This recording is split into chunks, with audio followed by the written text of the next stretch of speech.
We've talked about 1965 Shelbys and the differences between those and the 66 Shelby GT350s, and how every year after that they were softened. Now, there was a super rare moment in time where they had carryover 1966 GT350s, and if you get the opportunity to see one in person, it is really truly awesome. I got super blessed and saw one at the American Muscle Car Museum this weekend, and I felt like, I should make a quick little video to explain what the carryover 1966 GT350 was and the differences between it and the 65 and the regular 66. So the carryover version inherited all the cool things that made the 65 amazing.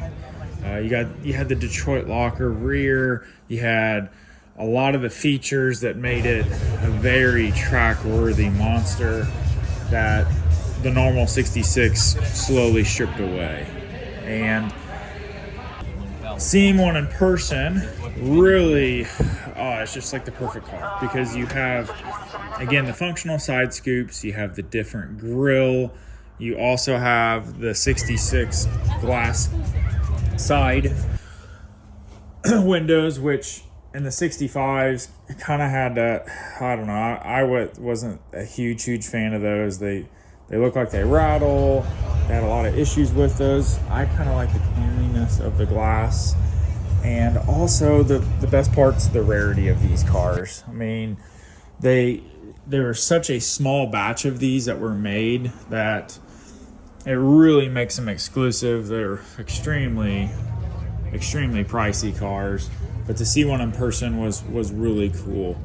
With, like I said, all the different items that makes the 65 great. Now, you do miss a few. You get the center gauge pod, doesn't have that, but I love the 66 gauges over 65s.